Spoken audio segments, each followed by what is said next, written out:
What's up, everybody? Welcome back to Aldern, Maine. It's January 2nd, 2026, and I'm going to give you my perspective on guitar building, at least boutique guitars, from a small builder like myself. Now, last year, I only put out 2 videos versus many more, mostly 2024. And basically, I took a break this summer from building guitars because I had a lot of other things around the house that I needed to do, reskin the deck, blah, blah, blah.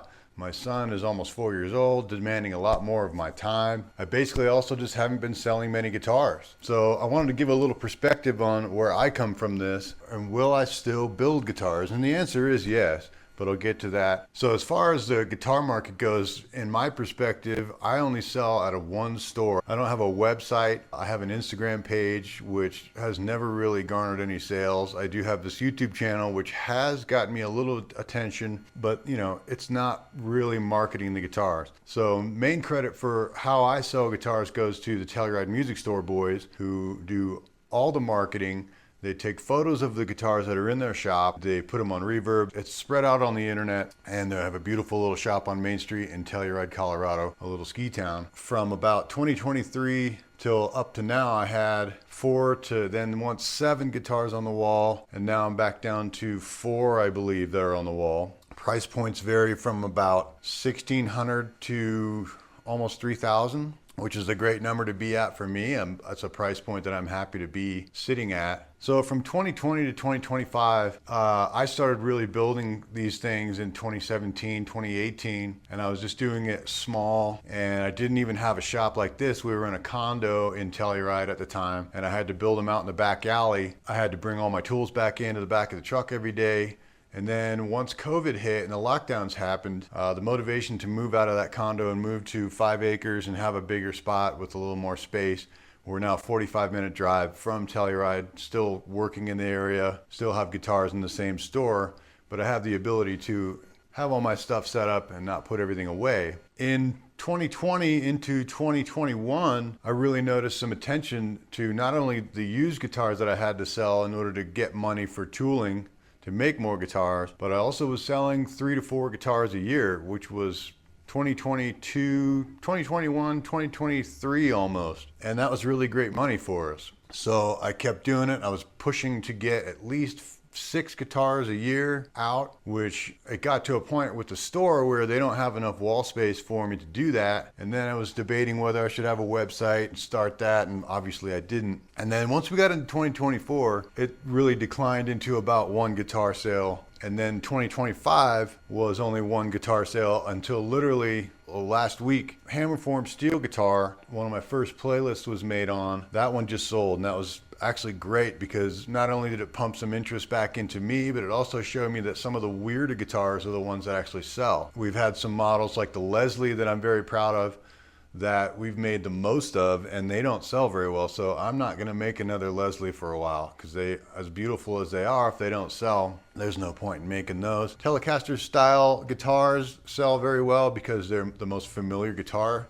We have one Strat version coming out that's been sitting around for 2 years. And in this video, you'll see me put it together in its raw form with no finish just to see if everything's working out. I have a question on here. Are guitars overpriced? Well, at this point, my thing is I'm coming from an economical standpoint. I think that everything is overpriced. I would like to put out the perspective that it's not necessarily the guitar market that's dying. I think that the affordability of the average everything is hard for people to handle. The average home price right now is around $400,000 for not so special house. This house that we're in right now in 2020 was actually $400,000, and this now doubled in price by 2025, which some would say isn't that great, but in the long term, not really, because all it does is raise your property taxes and make that higher. And a lot of people that are paying a mortgage, they don't probably know what their property taxes are because that's wrapped into your mortgage. But every other year, every odd year, your property taxes will go up with the value of your house and your surrounding houses and neighborhood. So that's one thing that is not making it easy for people to just basically step up into their lives, get married, have a child, buy a house, whichever step they're taking first. Then you also have the average vehicle price. The average vehicle these days new is $50,000. I think that's very low. I'm a truck guy. Trucks are $50,000 to $100,000 now. And they also are making these V8s so complicated they're not very reliable versus ones that were from the early 2000s. I'm actually a big fan of the early 2000s trucks. I have an 06 Tundra that's still a great truck. It's got 226,000 miles on it. I don't care. It's a great truck. I also have the dump truck, which you've seen in some of these videos, that I threw a 2001 Chevy 5.3 in. Again, a high mile motor, great motor. I've got 5,000 bucks in that truck. It's a very reliable, great truck. So what's the point in having a $50,000 to $100,000 truck when you're also trying to buy a house? And when you look around and you see all these people that have this fancy stuff, you might get jealous, or you might think, I need to make more money, but you have to consider that they're probably in a ton of debt. 3-person family average monthly bill is $7,500 a month. Now that would have to come from either a 2-income platform, or you're making over $89,000 a year alone, because that's what that adds up to, and you have no money left unless you're making $100,000, $150,000.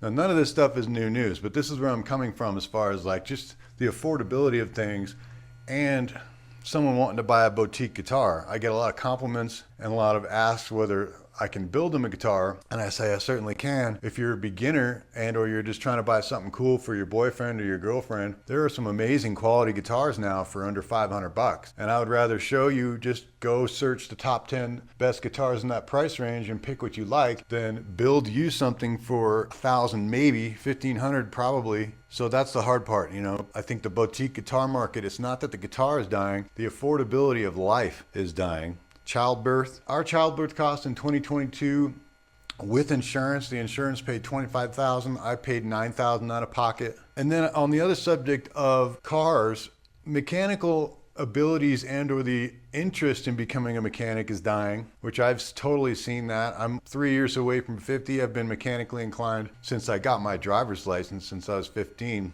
I love doing that kind of thing. My wife doesn't believe me because whenever I'm underneath the car, she hears curse words flying out, and I get what she's saying, but the end result is always really fun to have a vehicle that's what you want for a decent price. And as well, the custom car market, like the hot rod market, is having the same problem as the guitar market is. I am going to keep building guitars. I also switched jobs a year ago, so I've been concentrating on that skill set, learning that. I will make time to make guitars that are still within probably the 1,800 to 3,000 mark, but they're going to be weirder. Like, I want to make stuff that is just not made by other people, and that's getting even harder because the boutique market's very saturated. There's all kinds of things. I've been to NAMM from 2020 all the way through 2024. I'm not going to go this year. Right now I've got an aluminum guitar that's going to be fully hollow, telly style, with engraved paisley. Going to have a rivet outside on it. Very cool, like an aircraft looking thing. That kind of thing is what's going to draw that price point and someone to want that guitar. Whether they play it, it'll be a fully playable guitar, very comfortable.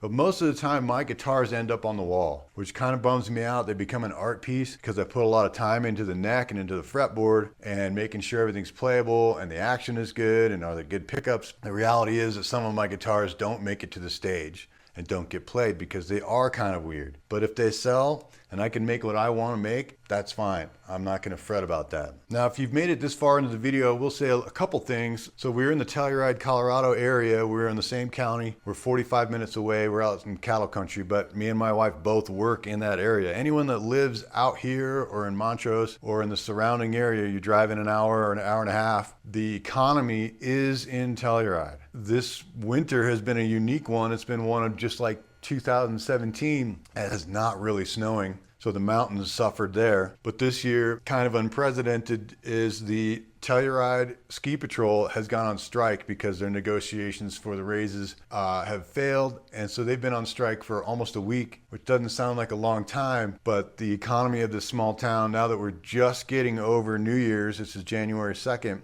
it is going to get impacted each day and then trickle down. And then for me right now, I'm back in the construction world, which is a very good economy in Telluride, but that could get affected a year from now. We don't know. Right now, restaurants are heavily hit. Anyone that came to work on the mountain for part-time work, like lifties and all that, if you're not full-time, you're getting impacted. My wife is a snowcat driver, not working at all right now. So I'm having to focus my time a lot more on just my day job, which is actually doing very well, and I'm thankful for that. Keep looking for guitars from me. I'm going to try and make some more content this year. As far as YouTube goes, you know, you really need to be putting stuff out once a week, which is not that easy to do, especially when you do have a full-time job and other things to do. Unless you dedicate your life, or at least your working life, to being a YouTuber, you're not going to have all the time and all the content that you need to put out a video once a week that is not over 10 minutes long. And it depends on who you are. A lot of the older crowd likes a video that's 30 minutes, 40 minutes, maybe even an hour, hour and a half. You might be fast forwarding here and there, or not even consciously watching it, but you just have the show on. I'm going to try and make more videos this year. Like I said, keep an eye out for the aluminum Telecaster that's coming out. It's actually the model is the one and done. The Strat style is going to be called the County Line, which you'll see in this video. It's great. It just needs to be final sanded and finished. I have a TIG welder over here to do the aluminum guitar. I've had that for 3 months. I've turned it on once. I haven't even gotten to it. I TIG welded years ago, and I need to get back into that to make sure that I don't burn through the sheet metal that I've already cut out for that guitar. So there's a lot of practice that I got to do for that. But if I pull that off, that's going to be a badass guitar. I'm really stoked on the idea of it. Long story short, I'm still making guitars, but I think I'd like to take the leap into making more unique, weirder stuff, including stuff that's made out of metals, probably more aluminum, because that's what this machine can do. Thank you so much for tuning in. Don't forget to like and subscribe, and I will have some more videos for you. I hope you had a great Christmas, great New Year's. Let's go into 2026. Hopefully it's not as weird as 2025. I guarantee you it will be, but that's okay. We can get through it. Thank you so much, and we'll see you next time on Alder in Maine.